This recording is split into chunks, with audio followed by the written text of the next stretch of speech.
All right, this video is going to show you several types of assistive technology.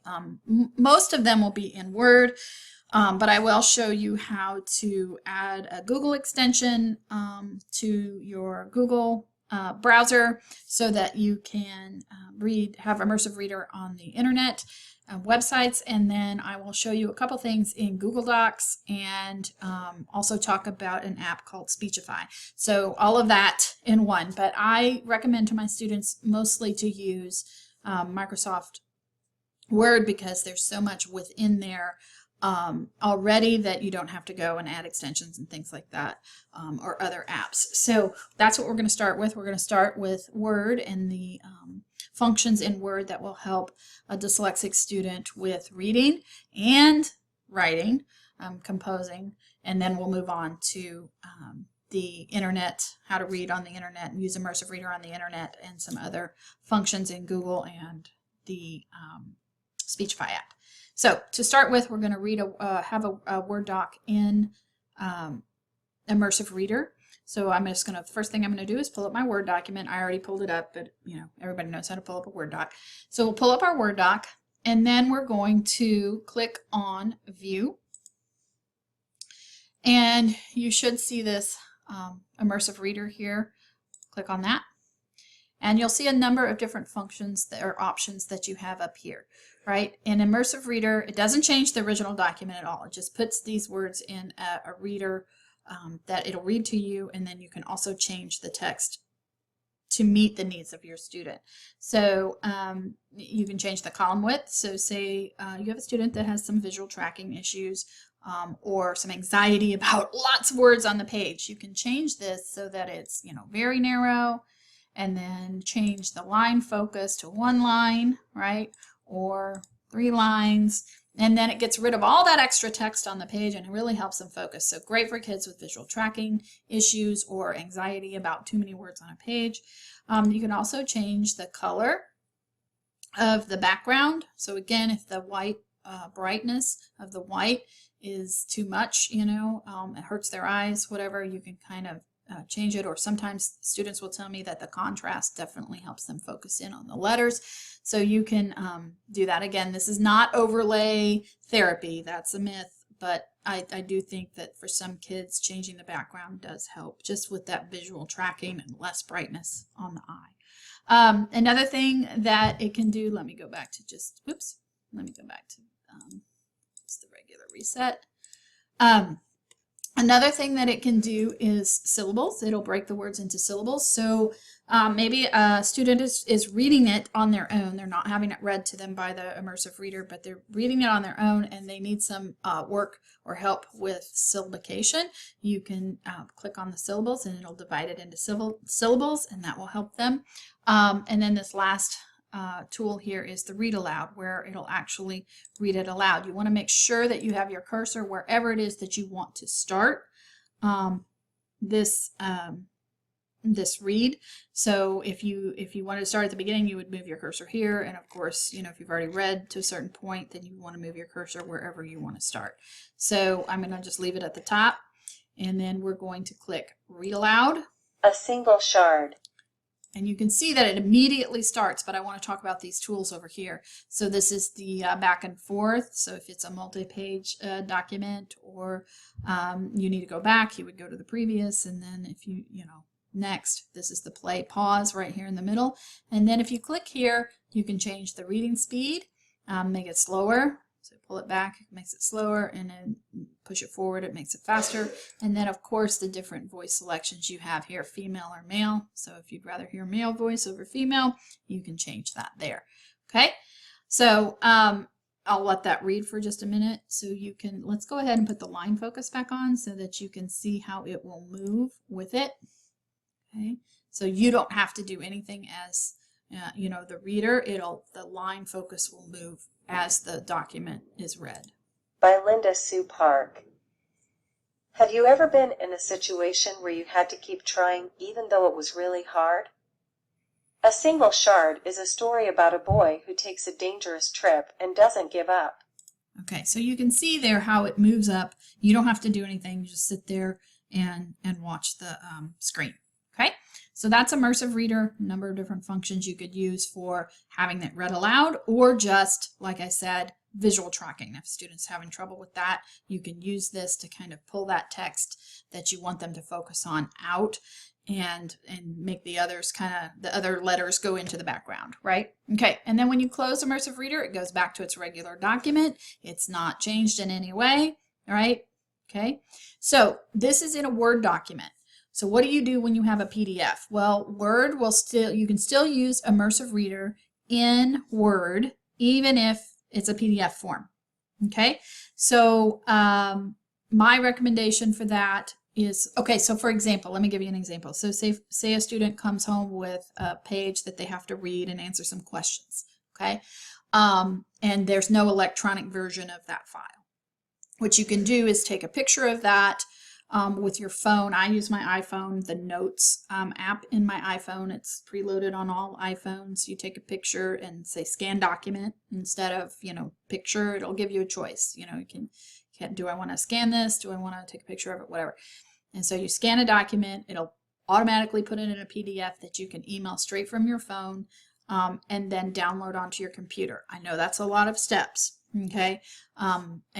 But for some kiddos, having that Immersive Reader experience, is going to save them so much more time than all those steps I just talked about. And really, honestly, with your phone like that, it takes just, a second. Well, more than a second, but you know what I mean. Okay, so what do you do when you have a PDF? So you have this PDF, you took the picture with your phone, you emailed it, you downloaded it to your computer or your device, okay? And then you want to open it in Word, okay? You don't go to your normal, like down here where your files are, okay, on your computer. You go to Word to open it. So you go File, and you go Open, and then Browse, okay? And I'm going to go find my file. I have a million, so just give me a second. I have a specific one I want to use. So here's my daily reading practice. I'm going to open it, okay, and I'm in week 2. I want to go down here and make sure that this is set to all files. If this isn't set to all files, it might be only set to all Word documents. You don't want that. No, no, no, no, no, because it's only going to have Word documents. We want all files, okay? So make sure that says all files. Then your PDFs will show up, and choose, let it convert it. So all of that you just saw was okay. Click OK. And here's that PDF of that week 2 reading that my student has to do for homework, okay? And now it's in Word.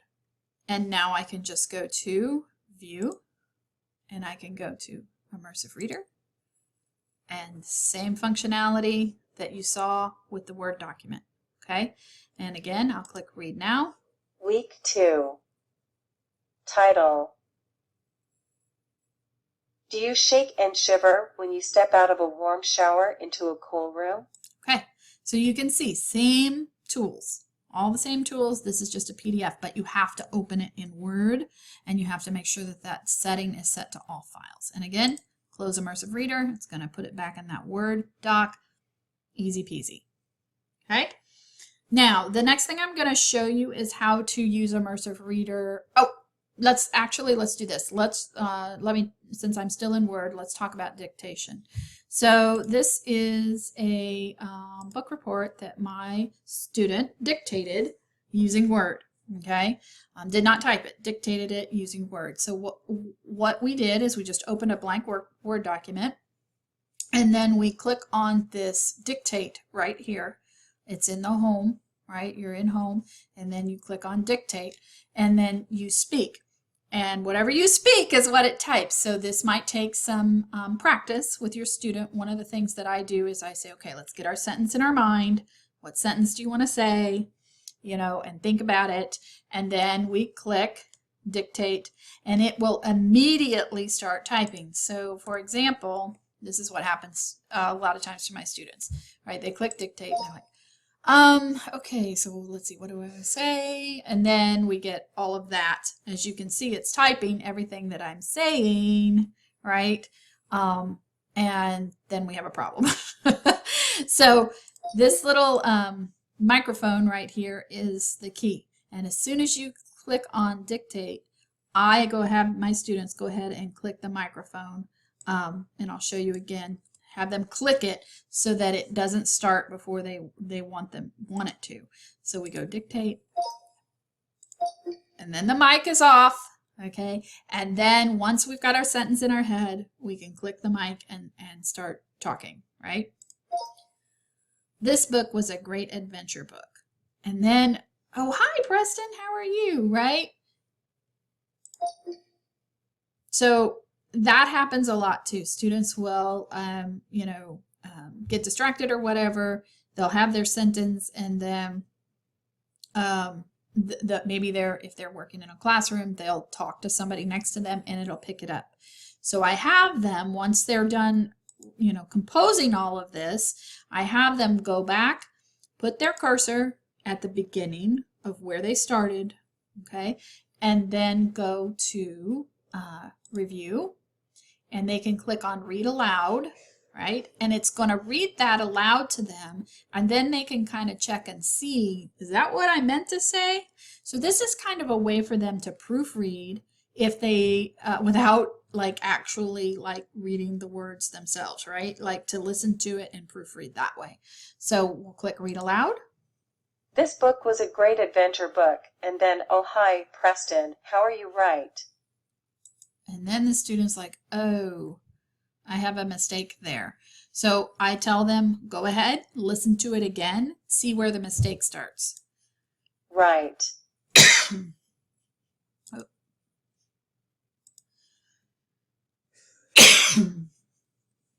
Sorry, excuse my cough. This book was a great adventure book. And then, oh, hi, Preston, how are you, right? Okay, so then they know, oh, it was right here. That and is where I started talking to Preston. So I need to delete that part and then I can start again.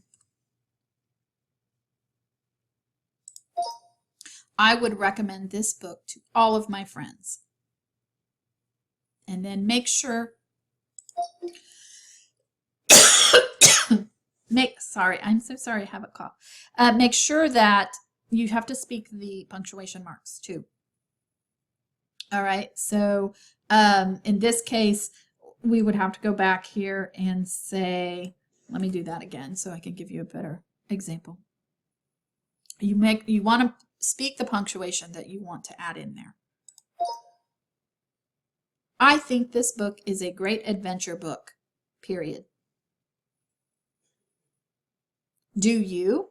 Question mark. And so that takes a little bit of training for each student to figure that out, right? And it's a little, weird to every time you end a sentence say period or question mark or exclamation point. But when they do, then they don't have to go back and correct all the periods and punctuation marks when they say it. Now, if they don't say it, then they're going to have to go back and read it and add in their punctuation marks. Okay. And that is how you dictate and then proofread in Word. The next thing I'm going to show you is actually a Chrome extension for how to read on the internet. So let's say your student is out there and they're on the internet, they're doing some research on anacondas, the green anaconda, they have to do a research report on it, and they come to this great page from the Smithsonian's National Zoo and Conservation Biology Institute. But this is, a lot of reading, and for dyslexic, it's tiny print and all of that. So I want this read to me. Well, there's a Chrome extension that you can add called Immersive Reader that will read this to you, but you have to add it and you have to be in Google Chrome. Okay, so what you'll do is you'll go to the Chrome Web Store. You can just literally Google Chrome Web Store, and then in here you're going to put Immersive Reader. Oops, I could spell. And click here. Mine is already added. I already have this function, but yours, it'll say add to Google or Chrome or add to Chrome, something like that. Here, you'll click that. Okay. and it'll go into your extension list. Your extension list is up here, this little puzzle piece in Google Chrome on your on your browsing bar here. All right, if you go to the thing that looks like a puzzle piece, you go there and you can see I have mine installed. That's where yours will go. So after you hit add to, go to the little puzzle piece, click there. You want to make sure that this is pinned. So you want to make sure it's blue, and you want to see this little icon pop up there. It's like a book. One page is white, one page is kind of darker. This lets you know that you now have this capability. Okay, and it's right there. If a student sees that in their browser bar, they know they have Immersive Reader for Chrome. This only works in Chrome. Okay, so other browsers not gonna work. All right, so once they go to back to their web page, they know they've checked, they've got their little icon there, everything's good. They just highlight the text that they want read to them, right click, help me read this. It's going to go into Immersive Reader, and again, it's the same tools that you had in Word, but just a little bit different format here. You can change the text size, make it smaller, bigger, increase the spacing, change the font, change the background color. Okay, here is this. I love this. As a former English teacher, you can have the syllables turned on, and then also nouns, right? If you're doing an English exercise or something like that, nouns, verbs, all different color coded. So those of us that teach Winston grammar, how cool is that? And you can change the colors, of course, for those of you that are watching this that are teachers. And then line focus, again, you can have that line focus 1, 3, or maybe no 5. It doesn't give 5. So maybe because it's too small. But anyway, you get the idea. Okay, and then down here are those same. You know, do you want it slower? Here's the little turtle. I love this little turtle. Slower, or do you want it faster? And then the either male or female voice selection. So anyway, you can see you just hit play. These anacondas are olive green with dark oval spots along their spines and similar spots with yellow centers along their sides. Okay, so again, same thing, you know, and then when you're done, you can just go back, read the next, you know, you could highlight the whole thing, but I just did a couple paragraphs just for show. So that is how you use Immersive Reader on Chrome. It does... my understanding is this does not work well on tablets or phones. I think it works on Chromebooks. Here's what I found.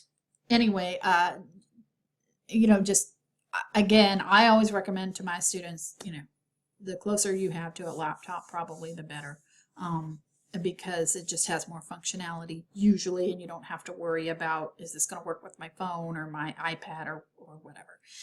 So that's Immersive Reader on the websites. Now I'm going to talk about a couple things in Google and then the Speechify app also. All right, so now I have pulled up a Google document. So this is Google Docs right here, same book report in Google Docs. There is an accessibility tool in Google, but it's a little harder to deal with because you click on this accessibility and it says verbalize to screen reader and then verbalize the selection. So basically what that's saying is it will read this to you, but you have to have another extension. You have to have what's called the Chrome Vox extension. So let me go back to Chrome Web Store. I do not have this installed because I do not like it.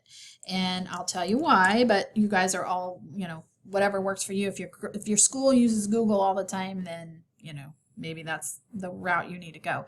But you would add this Chrome Vox extension. It's a screen reader. Once you have done that, then it will read it to you. I don't have it installed on mine because I tried it out and it literally was narrating everything I was doing. If I touched the space bar, if I clicked on a tab or whatever, it was narrating. I think it's you know, it would be really helpful for someone who is visually impaired to make sure that they're, you know, in the right area and exactly what all they're clicking on.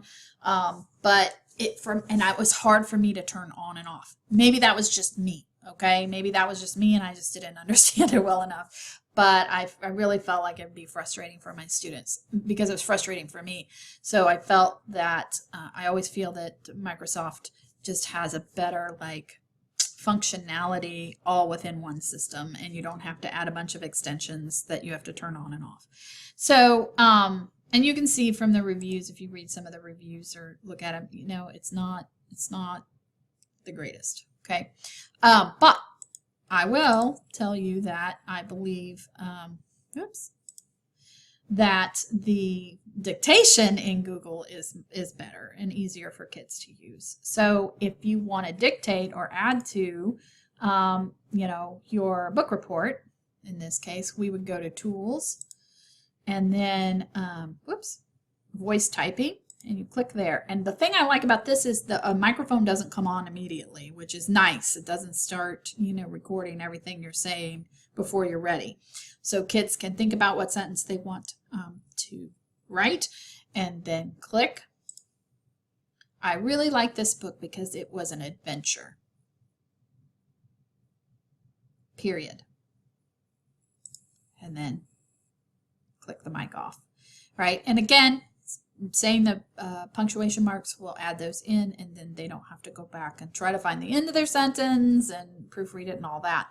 So again, they could dictate it and then go to that accessibility, verbalize to screen reader, verbalize selection, or they can highlight the part that they wanted, verbalize to screen reader, and then from cursor, there's the choice. Oh my goodness, from cursor location, right?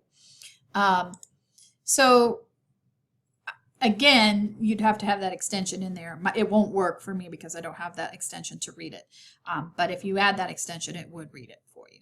So that's Google. The other thing I will talk about quickly is, my goodness, where did let me close out. Oh, I don't think I want to do that.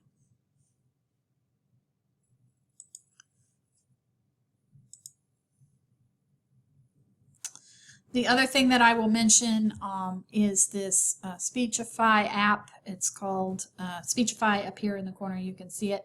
This can be downloaded to your phone, to your iPad, your tablet.